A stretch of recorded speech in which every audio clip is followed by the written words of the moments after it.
I have Honourable Taiwo Oluga joining us on the program. She will tell us about the growing advocacy to increase the participation of women in governance. It's good to have you on the program. Thank you. Good afternoon. How easy was it to get your party's ticket for the second time to return you to the House of Representatives next year? Indeed, very easy. First and foremost, let me thank God Almighty, the giver of everything. And also I appreciate all my leaders. I appreciate all my constituents. I appreciate every one of them for standing by me. And up to now, they are still standing. And I want to also appreciate all my brothers that we vied for the ticket together from the other local government, although in my own local government, there was none. But in the other local government, because I represent 3 local governments, Ayedaade, Irewole, Isokan local government, I had another strong aspirant contender from Irewole, my brother Ibrahim then. We went to the field, really, and people have spoken because this is democracy. People have spoken, and by the grace of God and by the support of all, they gave their mandate to me. We are all winners. Both of us, myself and my brother that we went to field together, we are winners. There's nothing good that you think you have the monopoly of it. Everyone will have the right to contest against each and every one of us. So it wasn't so easy the way you said it. We moved around, we campaigned, we prayed, and so on and so forth. And here we are today, we have the ticket. And that is just a phase, is a step.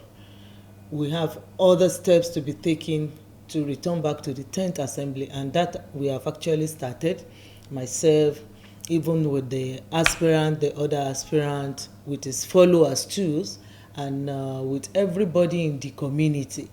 Because once I became the representative in 2019 of Ayedaade Irewole Isokan Federal Constituency, I told my people there, my constituents, say I am not representative of only APC. I am representative of all the good people, all Irewole Ayedaade Isokan Federal Constituency. So now that we have started the campaign again, I have made sure that I am leaving no stone unturned so that we can actually get the results come February 2025. As we speak, I have a strong contender too from Apomu. Apomu has been the base for the opponents. You know, in Nigeria, we have 2 strong parties, the PDP and the APC. So now, same place that the PDP picked their candidate the other time, they picked in the same town too. And I must say, the person they pick is a brother too, is friendly. But when it comes to politics, we're going to field, and the people of our constituent, they have tested me, they have trusted me, I have delivered. I have gone extra mile. I told them that for them to have a constituency project alone, you have to lobby at the National Assembly. It doesn't come on a platter of gold. You don't sit in your office or you sit at the plenary alone and you think they will bring those schools, they will bring the road, they will bring the empowerment, they will bring the training, everything that I've done. And I'm glad to tell you that from Orilio, I was talking to our special advisor from Orilio, which is a big sis. Do you know, she was telling me that one of the trainings that I had for the constituent in piggery, that the piggery of my constituent now, that even he has started exporting. What made you stand out and ensure you win the majority vote in the primary election? Tell us about your constituency. Oh, I think it's about the grace of God. I'm a Christian, and it's about hard work. It's about delivering. It's about accessibility. And that has been a problem between the electorate and people in power. When people get to sit, when they get to offices, they make themselves unavailable for the constituent. But I think I tried as much as possible to bridge the gap. I am accessible. I always say it, that I have only one line. And I got the line the year MTN came. That was years back, 35,000, and I've not had another line since then. So it means you can call, you can discuss, you can get across to me, you can leave message, and I will definitely. So I think people appreciate that a lot. Coupled with the projects, coupled with accessibility, coupled with my intervention left and right, not only to members of my party. It seems your constituent supports the aspiration of women in politics. It will tell you that my predecessors, that they have done well. We have the first female speaker, Right Honourable Olubumiete.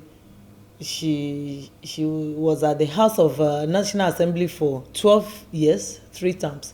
Same thing, another big sis, 3 terms, and myself too coming on board.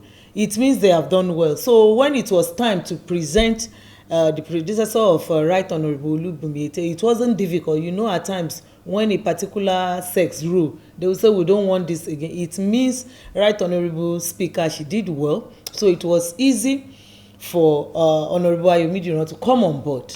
When you perform in the office, when you deliver, when people have access to you, it means you make ways for others to come on board. So that actually paved the way for me, and it is not that men in our constituency are not vying too, but people just think, and they think down their heart, and they think that okay, females we should just continue to represent them. And I must say that for any reason, we always take cognizance of that, and we are just being careful so that we will not disappoint both male and female in the constituency. So it's about delivering when you are in office, and it's about performing. What is your view on women's right to affirmative action? I wish other constituency too can represent, and I wish other states too can, at least that we have a House of Representative member female, at least 2 or 3 from each state. I wish and I pray so too. And we will not only wish, we will not only pray, and we'll just keep sensitizing. There are 1001 things that can make female to move back in politics. That we have been able to achieve a little bit. There are improvements now. The more female, they are clamoring even to be in position, even to contest, even to come out. The boldness is returning, not unlike before, that people are scared, especially when you're a female, that they will name you, that you are going to spend a lot of money, we don't have money, you have night meeting. No, the narratives are changing now. We now know that we have a lot of female that contested even across the country for this one. And I'm sure, I don't have the data right now, I'm sure come 10th assembly and at our various houses of assembly, we're going to have improved and a great number of female in seat. Your re-election at the general election may be a bit challenging this time, considering that your party lost the recently concluded governorship election. I won't agree that my party lost. The result has been declared, but we must not forget, and I'm sure viewers at home, they are listening to me, that there are litigations, there are court cases that we have raised. We have raised objection, which is approved, and it's right under law. If you have election, you can raise. Even in 2018, when we have same that Governor Isiaka Oyetola was declared, I remember the opposition, the PDP too, they went to court, even to the supreme level. So if they have declared them, they have declared the governor-elect as we speak, as the governor. It is not, I don't see any sin there, I don't see any crime there. We have not committed any crime by challenging if we have fact and figures. And when you go to court, they speak to papers, they speak to documents, they speak to fact and figures. And before November 27, 2022, we believe the actual winner will be sworn. Do you believe your party still enjoys the support of the majority of voters in Osun State? Oh, sure. We are very, very optimistic in Osun State. We are very, very optimistic. Not because we think people we want to override people's choice, But because we know our candidate, Governor Isiaka Oyetola, has really worked, not because I'm a politician, even I'm sure the opposition, they know that he has really transformed the state. Even with the meager resources, he has really done a lot of things that it is obvious. It will be an understatement to say that people did not vote my own party because our governor did not perform. No, he has done a lot in every sector that you can mention. It is obvious. The facts are there to check and to cross-check. But you know, democracy at times, and when you go to polling unit, and a lot of vote buying went that day. I think it was just about the highest bidder. And don't remember, if you remember that before the election, from the governor-elect, he said something that I know is still in the domain for everybody to cross-check, that dollar for dollar, pound sterling for pound sterling, naira for naira, euro for euro. So when you see the result, and that day when you see that the vote vying was the order of the day, I am not surprised. And considering the level of poverty across the globe, not only in Nigeria, inflation, out of jobs, insecurity, and so on and so forth. So people could actually trade their conscience for little amount that I'm sure before the end of that July 16 that we had our election 2022, they must have finished spending it. But even with that, we are at court, and we believe the winner will be sworn in come November 27. Well, some people have said the rancor inside Osun APC caused its defeat at the polls. Could this be the case? If you're saying, I will want to keep mute on that, because even in PDP, are we saying their house were not in order? And up till now, I can say it authoritatively, they still have infighting in their house. But at times when things like this happen, the best way is just to keep mute and to keep watching and to keep following the trend of things. And for every experience, is an experience that we have gone through in Osun State. I believe if we are truly and genuinely progressive, we have learned one thing or the other from both parties. We have two factions within. I believe we must have learned.